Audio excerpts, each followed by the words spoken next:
Hello friends, welcome to diploma with Sonu. आज हम लोग स्टार्ट करेंगे माइक्रो इरिगेशन के बारे में।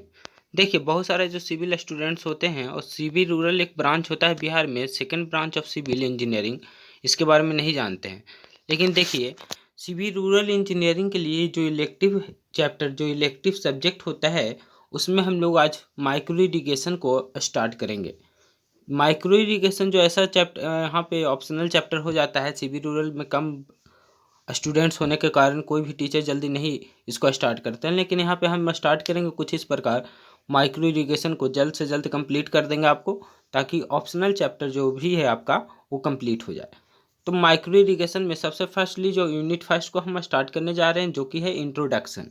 इंट्रोडक्शन में हम लोग को पढ़ना है सबसे आगे कि definition of micro irrigation, necessity of micro irrigation and advantage of micro irrigation system. और उसके बाद में डिफ़िकल्टीज इन माइक्रो इरिगेशन बोल सकते हैं। डिफ़िकल्टी में तो माइक्रो इरिगेशन हम लोग जब इस्तेमाल करते हैं तो उनमें क्या क्या डिफ़िकल्टीज आते हैं। उसके बाद माइक्रो इरिगेशन और अदर मेथड्स ऑफ इरिगेशन में कंपेरिजन। ये जो चैप्टर है फ्रेंड, ये 4 मार्क्स का चैप्टर है। देखिए, ये 4 मार्क्स का चैप्टर है। और इसके बाद जो है यूनिट 2 है सॉइल प्लांट वाटर रिलेशनशिप। ये हम लोग इसके अगले लेक्चर में स्टार्ट करेंगे, जो 14 मार्क्स का चैप्टर होगा। तो आज हम लोग स्टार्ट करेंगे यूनिट फर्स्ट को इंट्रोडक्शन में। सबसे आगे देखते हैं। तो फ्रेंड, यहाँ पे इंट्रोडक्शन हम लोग स्टार्ट करने जा रहे हैं। इंट्रोडक्शन में सबसे फर्स्ट जो पॉइंट है, माइक्रो इरिगेशन को डिफाइन करना है। तो देखिए, माइक्रो इरिगेशन का हम यहाँ पे 2 डिफिनेशन आपको यहाँ पे बताने की कोशिश करेंगे।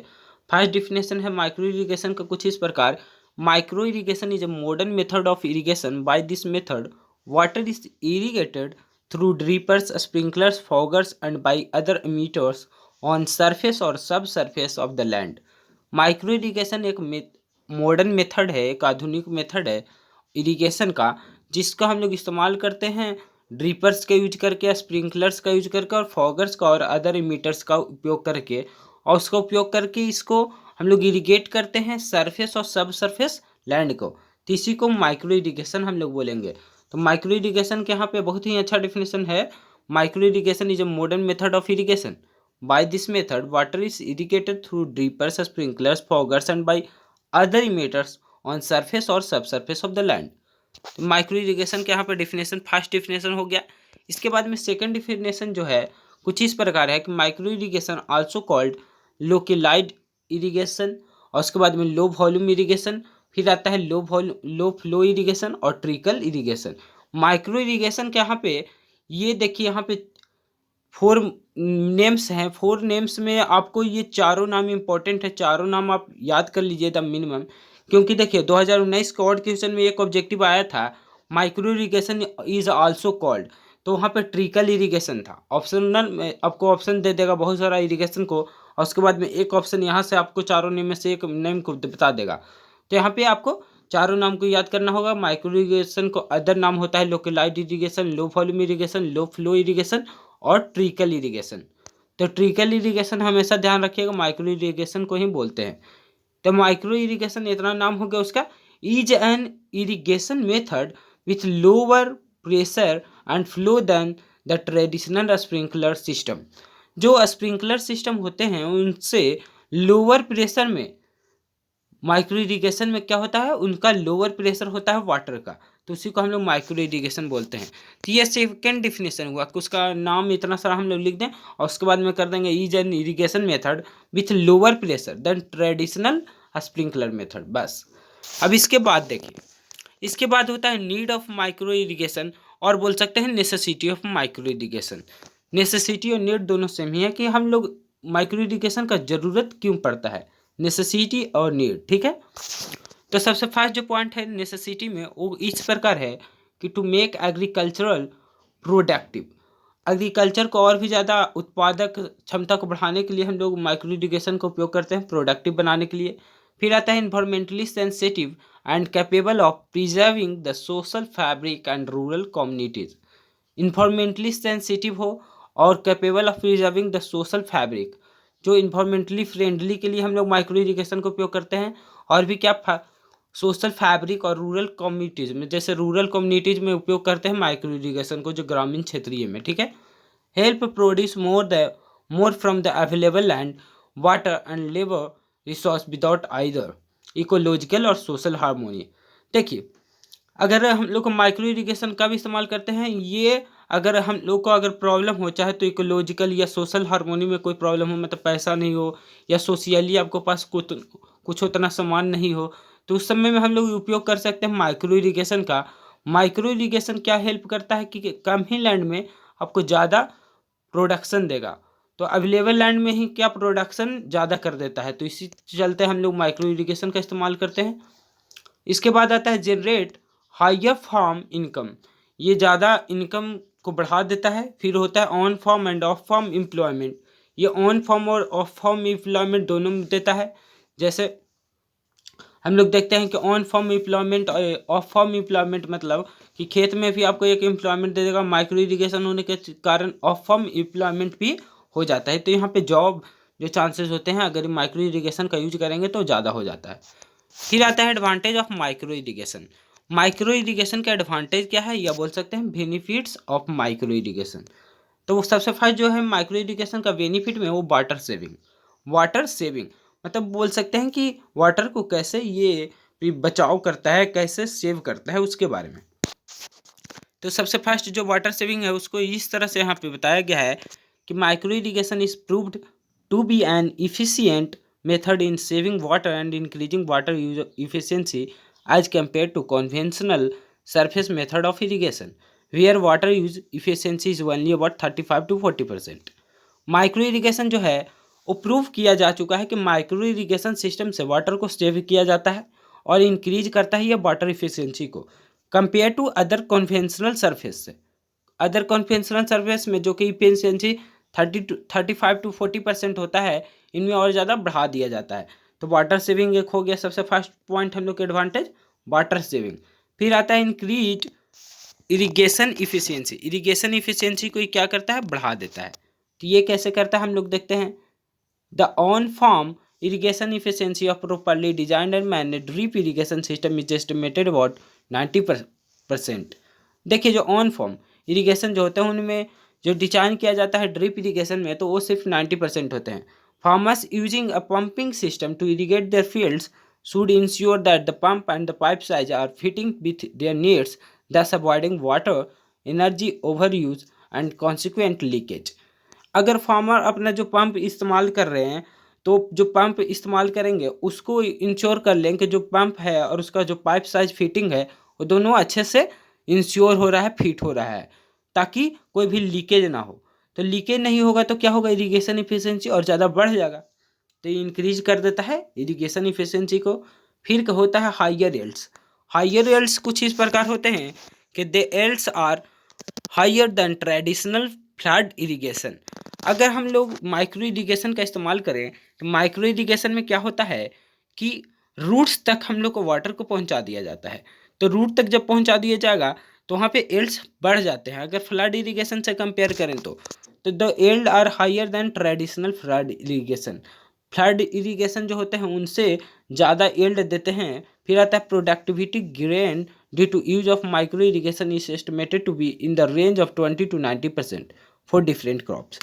प्रोडक्टिविटी गेन जो होता है, गेन प्रोडक्टिविटी और ज़्यादा कैसे बढ़ा देता है 20 to 90% माइक्रो इरिगेशन का यूज से। फिर आता है yields of crop increase up to 45% in wheat and 20% in gram and 40% in soybean. तो अगर हम लोग माइक्रो इरिगेशन का इस्तेमाल करें तो 45% इंक्रीज कर देगा वीट में, 20% ग्राम में और फिर 40% सोयाबीन में। तो कुछ इस प्रकार हायर एल्ड वो प्रोड्यूस करता है, बढ़ाता है एल्ड को।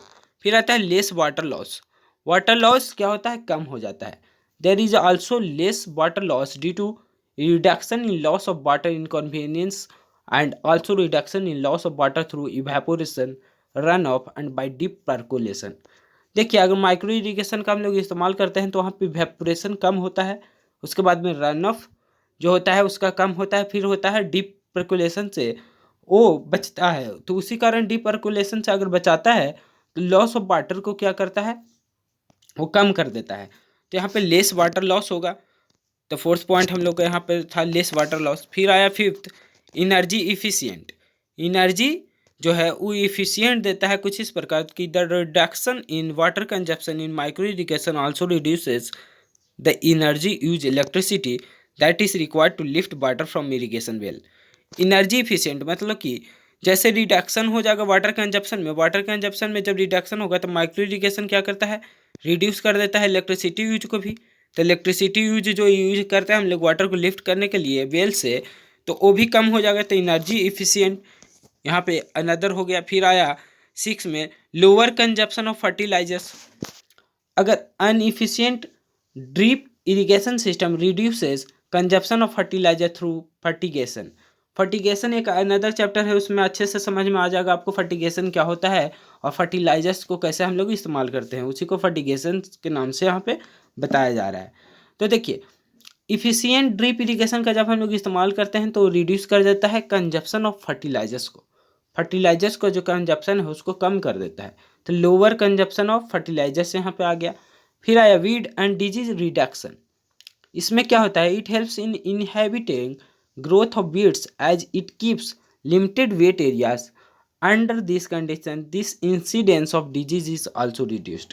तो देखिए वीड एंड डिजीज रिडक्शन कैसे होता है, फ्लड इरिगेशन जो होते हैं, तो अगर मान के चलिए कि एक लैंड है, इसमें मानिए कि यहाँ से एक कैनल जा रहा है, कैनल से हम लोग यहाँ से एक कैनल डिचेज यहाँ पे ओपन किए, कैनल डिच ओपन करने के कारण यहाँ पे वाटर को कुछ इस प्रकार आया, यहाँ से ऐसे आया, तो फ्लड इरिगेशन कुछ इस प्रकार होता है, ठीक है। तो फ्लड इरिगेशन आने के कारण अगर यहाँ पे कहीं पे गड्ढा वगैरह रहा, डिग आउट लैंड रहा, तो वहाँ पे क्या होगा, वाटर क्या हो जाएगा, जम जाएगा। तो वाटर का वहाँ पे क्वांटिटी वहाँ पे बचे रहने के कारण क्या हो जाएगा, वहाँ पे मच्छर मॉस्किटोज और भी अनदर टाइप्स ऑफ इंसेक्ट्स वगैरह वहाँ पे आ जाएंगे, जिसके कारण डिजीज़ फैलेगा। तो अगर हम लोग क्या करें कि माइक्रो इरिगेशन का इस्तेमाल करें, तो ये तो था फ्लड इरिगेशन। यहाँ पे फ्लड इरिगेशन के एग्जांपल से समझाएं कि कैसे डिजीज होता है। अब अगर माइक्रो इरिगेशन का देखते हैं, तब देखिए माइक्रो इरिगेशन अगर होता है तो क्या होगा, डायरेक्ट प्लांट के रूट तक हम लोग वाटर को इफिशियंटली पहुंचा देते हैं, रूट तक, ठीक है। वाटर को डायरेक्टली जो प्लांट होते हैं उनके रूट तक पहुंचाया जाता है। तो रूट तक जब पहुंचा देंगे तो क्या होगा, वाटर कहीं भी रुका नहीं, वाटर कहीं भी जमा नहीं, तो उसके कारण डिजीज कम हो जाते हैं। तो यहाँ पे वीड एंड डिजीज रिडक्शन हो जाता है, ठीक है। फिर आता है cost saving. They are a sustainable reduction in irrigation cost and saving on electricity and fertilisers. देखिए जब सस्टेनेबल रिडक्शन होगा इरिगेशन में कॉस्ट में और सेविंग ऑफ इलेक्ट्रिसिटी में, तो टोटली जो कॉस्ट होगा वो भी कम जाएगा। तो इस टाइप में कॉस्ट सेविंग हो गया। फिर आया precision farming. Emerging computerised GPS based precision irrigation technologies for self propelled sprinklers and micro irrigation system will enable growers to apply water and agrochemicals more precisely and site specifically to match soil and plant status and need as provided by wireless sensor networks। अगर हम लोग एक developed technology का इस्तेमाल करें, जो भी मतलब अगर बोलें कि डेवलप्ड कंट्रीज में जो भी टेक्नोलॉजी इस्तेमाल किया जाता है इरिगेशन करने के लिए, तो वो सबको अगर इस्तेमाल करें तो हम लोग बहुत सारा बचाव कर सकते हैं। जैसे इमर्जिंग अगर जीपीएस जो computerise GPS based precision irrigation होते हैं जो डेवलप्ड कंट्री में इस्तेमाल किए जाते हैं, अगर उसका हम लोग इस्तेमाल करें तो क्या होगा, अपने साथ स्प्रिंकलर जहाँ तक वो देखेगा कि इतना एवरेज में इतना लैंड यहाँ पे इरिगेट हो जाएगा, तो उसके बाद वो अपने से बंद हो जाएगा। तो इस प्रकार में क्या होगा, प्रिसीजन फार्मिंग हम लोग यूज कर सकते हैं और भी साइड को और भी जो सॉइल हो उसको अच्छा से प्रिसीजली हम लोग वहाँ पे इरिगेट कर सकते हैं। तो ये मेनली समझिएगा कि ये कंप्यूटराइज जीपीएस बेस्ड अगर प्रिसीजन इरिगेशन इस्तेमाल करते हैं तब सेल्फ प्रोपल्ड स्प्रिंकलर में तो वो अपने से चालू हो जाएगा, जब भी ज़रूरत होगा वाटर का वहाँ पे अमाउंट के तो अपने से वो ऑन हो जाएगा, फिर जब भी ज़रूरत खत्म हो जाएगा तो ऑफ हो जाएगा। तो इस टाइप का जो सिस्टम होता है उसका यूज करेंगे तो प्रिसीजन फार्मिंग से हम लोग उसको में इस्तेमाल कर सकते हैं। फिर आता है डिफ़िकल्टीज इन माइक्रो इरिगेशन। जब माइक्रो इरिगेशन करते हैं तो उसका क्या क्या डिफ़िकल्टीज होते हैं। अब देखिए डिफ़िकल्टीज इन माइक्रो इरिगेशन जो था अनदर पॉइंट था, हम लोग को सिलेबस में आपको दिखा दिए थे। तो माइक्रो इरिगेशन में डिफ़िकल्टीज क्या क्या होते हैं उसके बारे में देखते हैं। तो डिफ़िकल्टीज में सबसे फर्स्ट पॉइंट जो है इलेक्ट्रिसिटी। इलेक्ट्रिसिटी जो है वो कैसे डिफ़िकल्टी करता है वो देखते हैं। तो अगर uninterrupted availability availability of electricity power is required. अगर इलेक्ट्रिसिटी का हम लोग इस्तेमाल कर रहे हैं तो वहाँ पे अनइंटरप्टेड अवेलेबिलिटी होना चाहिए। तो यहाँ पे अगर हम लोग इस्तेमाल करते हैं माइक्रो इरिगेशन का तो वहाँ पे अनइंटरप्टेड अवेलेबिलिटी होना चाहिए इलेक्ट्रिक पावर का। तो जब अवेलेबिलिटी अगर ठीक से रहा तो हम लोग को माइक्रो इरिगेशन में कोई प्रॉब्लम नहीं होगा। The electricity unavailability in India affects the timing and supply of water to crops because of the crop water. तो अगर देखिए वहाँ पे अगर अनअवेलेबिलिटी हुआ इलेक्ट्रिसिटी का, मतलब इलेक्ट्रिसिटी नहीं आया, मतलब अगर बोल सकते हैं कि जो इलेक्ट्रिक करंट है अगर वो नहीं वहाँ पे प्रोवाइड किया जा सका, जो मेनली जहाँ पे इरिगेशन किया जाना है, तो वहाँ पे क्या होगा, अफेक्ट करेगा क्रॉप्स को, कि वहाँ पे उसका टाइमिंग के द्वारा टाइमिंग से वहाँ पे उसका लैंड को इरिगेट नहीं हो पाया। तो इस प्रकार में इलेक्ट्रिसिटी अफेक्ट करता है। फिर अनदर आया कि requirement in form neither coincides nor follows India's timing of power availability और अनशेड्यूल्ड पावर आउटेज। जैसे इंडिया में जो भी है इलेक्ट्रिक करंट बहुत ही ज़्यादा प्रॉब्लम करता है, क्योंकि देखिए यहाँ पे 24 आवर्स मेनली 24 आवर्स जो मेनली है वो लाइन जो विलेजेस है वहाँ पे 24 आवर्स इलेक्ट्रिक करंट नहीं प्रोवाइड किया जा सकता है। तो इंडिया में 24 आवर्स नहीं प्रोवाइड करने के कारण क्या होता है कि यहाँ पे शेड्यूल्ड पावर शॉर्टेज वहाँ पे हो जाता है। कभी भी वहाँ पे क्या हो जाएगा, इलेक्ट्रिक करंट नहीं आने लगता है, कभी मतलब लाइन कट जाता है, लाइन आ जाता है। इस प्रकार में इसका कोई टाइमिंग नहीं है कि इतना देर से इतना देर तक वहाँ रहेगा, या जब प्लांट की ज़रूरत है तो आप लोग इस्तेमाल कर सकते हैं। तो इस प्रकार में इलेक्ट्रिसिटी अफेक्ट करता है इंडिया में। लेकिन जो डेवलप्ड कंट्री है वहाँ पे क्या होता है, शेड्यूल किया गया है कि इतना इतना से इतना आवर तक आपको इलेक्ट्रिक करंट प्रोवाइड किया जाएगा इस एरिया में। तो वहाँ पे वो लोग अपने फार्मर्स क्या होते हैं, टाइमिंगली अपना इरिगेशन कर लेते हैं अपने लैंड को। तो इसके बाद आता है एक्सपेंसिव। माइक्रो इरिगेशन एक्सपेंसिव होता है, तो ये अफेक्ट करता है, डिफिकल्टी है ये। तो the second impediment to micro irrigation in India is the expense of system itself. जो उसका सिस्टम जो पूरा माइक्रो इरिगेशन के तैयार होता है और पूरा मिला के जो सिस्टम तैयार करता है तो वो बहुत ही ज़्यादा कॉस्टली हो जाता है। तो इसलिए इंडिया में ये ज़्यादा इस्तेमाल नहीं होता है। The adoption of this technology has high essential cost. जब इसका एडॉप्शन हम लोग करेंगे, जब इसको हम लोग यूज करेंगे, तो जब शुरू में यूज करते हैं तो वो हाई इनिशियल कॉस्ट, मतलब शुरू में जब इस्तेमाल करेंगे तो उसका कॉस्ट क्या हो जाएगा, बहुत ज़्यादा लगेगा, क्योंकि हम लोग को उसका सब चीज़ का जो टेक्नोलॉजी होगा माइक्रो इरिगेशन में वो सबको हम लोग को खरीदना होगा, तो उस सब में ज़्यादा पैसा लगता है। तो इस प्रकार में इंडिया में ये बहुत कम इस्तेमाल किया जाता है माइक्रो इरिगेशन। फिर आता है declining land holdings and farm incomes. अगर बोला जाए in the data of India operational land holding shows the average size of land holding have halved since the 1960s। The meager farm income from declining land holdings challenge the sustainability of expensive micro irrigation on India farms। जैसा अगर data जो देखा जाता है तो 1960 में जितना land था किसी कोई भी पर्सन के पास, तो वो अभी का मुकाबला उस मुकाबले में हाफ्ड है। उस समय में जितना लैंड था उस अभी के समय में वही लैंड का हाफ पोर्शन अभी ही बचा रह गया है। तो हाफ पोर्शन क्या होते हैं, कभी हाउस के लिए भी इस्तेमाल किया जाता है, कभी कुछ और रोड कंस्ट्रक्शन डिपार्टमेंट कभी ले लेता है। तो इस प्रकार में हाफ डिवाइड हो चुका है। तो इस प्रकार में लैंड कम है और उसमें अगर आप लोग इस्तेमाल कीजिए माइक्रो इरिगेशन तो क्या हो जाता है, और भी फार्म इनकम क्या हो जाता है वहाँ पे बढ़ जाता है। लेकिन अगर लैंड कम है, अगर आप यूज करने जा रहे हैं तो वो ज़्यादा आपको एक्सपेंसिव पड़ता है, बात यहाँ पर आ जाता है। ठीक है, उसके बाद में मेंटेनेंस। माइक्रो इरिगेशन का मेंटेनेंस भी क्या हो जाता है, नॉर्मली मेंटेनेंस रिक्वायरमेंट से बढ़ जाता है। उसके बाद में सॉइल पार्टिकल्स, एल्गेई और mineral precipitates can clog the emission of device. Emission device जो होते हैं, जो इमीटर्स होते हैं, जो स्प्रिंकलर्स में इमीटर्स लगा हुआ होता है, जिसके कारण क्या होता है वाटर इमिट किया जाता है एक डिवाइस के से, तो वो इमीटर्स में एल्गेई और मिनरल आ जाने के कारण क्या होगा, इमिशन डिवाइसेस खराब हो जाते हैं। तो यहाँ पे एक मेंटेनेंस में ये प्रॉब्लम करता है। फिर आता है वाटर अवेलेबिलिटी। वाटर अवेलेबिलिटी में क्या होता है कि अगर through the average water availability in India remains more और less fixed according to the natural hydrologic cycle per capita availability is reducing progressively owing to the increasing population। जैसे ज़्यादा population बढ़ रहा है इंडिया में, तो उसके कारण क्या होता है कि हाइड्रोलॉजिकल साइकिल जब आता है तो वहाँ पे जो नेचुरल वाटर होते हैं वो धीरे धीरे कमते जा रहा है। तो यहाँ पे क्या होगा, वाटर अवेलेबिलिटी कम जा रहा है। तो ये फिफ्थ डिफिकल्टी आता है। इसके बाद आता है comparison of micro flood irrigation. अब इसके बाद देखिए कि डिफरेंस के बारे में हम लोग को पढ़ना था कि डिफरेंस ऑफ या comparison of micro irrigation to other irrigation method.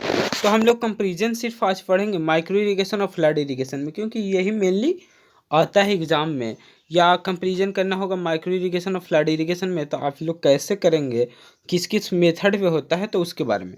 तो इसका जो कंपैरिजन करेंगे हम लोग एरिया बेसिस पे कि किस किस मायने में, जैसे वाटर यूज इफिशियंसी, तो वो एक एरिया हो गया कि वाटर यूज इफिशियंसी में, फिर फर्टिलाइजर यूज इफिशियंसी। तो इस प्रकार में इसका हम लोग कंपैरिजन करके देखते हैं। तो सबसे फर्स्टली जो है वो है water use efficiency. Water use efficiency देखिए 90 to 95% होता है माइक्रो इरिगेशन में। उसके बाद आया 40 to 60% होता है फ्लड इरिगेशन में। तो इसके बाद हम लोग को पढ़ना है फर्टिलाइजर यूज इफिशियंसी। तो फर्टिलाइजर यूज इफिशियंसी एक्सेलेंट होता है, मतलब ज़्यादा एक्सेलेंट होता है fertiliser use efficiency micro irrigation में।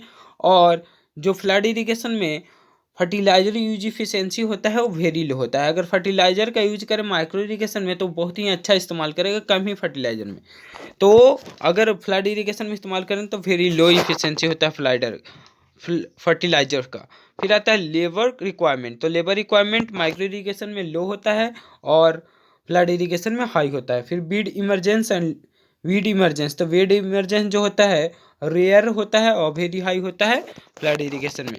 फिर आता है leaching and deep percolation. Leaching and deep percolation मतलब डीप परकुलेशन मतलब बहुत ही ज़्यादा वाटर का अमाउंट एक ही बार में हाइयर वेलोसिटी से, तो वो डीप परकुलेशन उसको हम लोग बोलते हैं। तो वो माइक्रो इरिगेशन में नील होता है, मतलब कुछ नहीं वहाँ नहीं होता है, और फ्लड इरिगेशन में वेरी हाई होता है। फिर आता है surface run off and soil erosion. Surface run off and soil erosion micro irrigation का जब करेंगे तो नील, और इसमें लायबल मतलब थोड़ा बहुत होता है। और उसके बाद में uniform crop growth. Uniform crop growth मतलब इसमें कंसिस्टेंट होता है माइक्रो इरिगेशन में, और रेयर होता है जो हम लोग फ्लड इरिगेशन यूज करेंगे तब उसमें रेयर होगा। फिर आता है यूनिफॉर्म यील्ड एंड ग्रोथ। तो uniform yield and growth consistent होता है माइक्रो इरिगेशन में और रेयर होता है फ्लड इरिगेशन में। फिर आता है quantity. Quantity yield crop and quantity उसी को कंसिस्टेंट वहाँ पे बोला गया। अब इसके बाद में मेंटेनेंस। मेंटेनेंस वेरी लो होता है माइक्रो इरिगेशन का और वेरी हाई होता है फ्लड इरिगेशन में। अब इसके बाद हम लोग इसके बाद देखिए इंटर कल्टिवेशन। इंटर कल्टिवेशन मतलब क्या, कि जब कल्टिवेशन करेंगे तो किस टाइम में करेंगे, तो at any time. Inter cultivation micro irrigation में कभी भी कर सकते हैं, इसमें not possible. Land levelling and shaping. तो माइक्रो इरिगेशन जब करेंगे तो नॉट नेसेसरी, और जब फ्लड इरिगेशन करेंगे तो इसेंशियल और necessary. Suitability to soil type. Suitable for any soil. Suitable होगा कोई भी सॉइल पे, not suitable for any soil. Not suitable होगा कोई भी सॉइल पे, ठीक है, कोई भी सॉइल पे सुटेबल नहीं होगा flood irrigation. Suitability of soil में अगर बात किया जाए तो ऑटोमेशन होते हैं तो माइक्रो इरिगेशन में पॉसिबल होता है और फ्लड इरिगेशन में पॉसिबल नहीं होता है। Emergence of paste and diseases. तो लो होता है माइक्रो इरिगेशन में, हाई होता है फ्लड इरिगेशन में। ये कैसे होता है वो आगे हम लोग समझाएं, तो पिछले लेक्चर में आप लोग देख लीजिएगा। उसके बाद आता है soil moisture at root zone. Soil moisture at root zone में always nearly at field capacity. जो फील्ड कैपेसिटी है उसी के अप्रॉक्स में होता है। और उसके में अगर बात किया जाए फ्लड इरिगेशन में, तो high level of variation between saturation and wilting point. देखिए ये सब जो सैचुरेशन एंड विल्टिंग पॉइंट जो है, फील्ड कैपेसिटी है, ये सब हम लोग सेकंड चैप्टर में अच्छे से डिफाइन करेंगे। सो अगला लेक्चर के लिए आप लोग चैनल को जरूर सब्सक्राइब कर लीजिए, उसके बाद ही आपको अच्छे से इसके बारे में पता चल पाएगा कि फील्ड कैपेसिटी क्या है, या सैचुरेशन क्या है, या विल्टिंग पॉइंट क्या है। तो ये अगले चैप्टर का पॉइंट है, इस सबको अच्छे से हम लोग अगले चैप्टर में कवर करेंगे। फिर आता है इरिगेशन फ्रीक्वेंसी। इरिगेशन फ्रीक्वेंसी जो होता है डेली होता है माइक्रो इरिगेशन में, वंस अ वीक होता है जब हम लोग करेंगे फ्लड इरिगेशन तब। सो इस लेक्चर को हम लोग यहीं तक ही एंड करेंगे, क्योंकि ये ऑल पॉइंट हो गया है आपका फर्स्ट यूनिट फर्स्ट में। यूनिट सेकंड जो है अगले लेक्चर हम लोग अटेंड करेंगे, तो भी क्या है एज सुन एज पॉसिबल अगला लेक्चर आपको यहाँ पे प्रोवाइड किया जाएगा। सो चैनल को प्लीज़ सब्सक्राइब कर लीजिए and please share this video to all your friends and colleagues. So thank you all.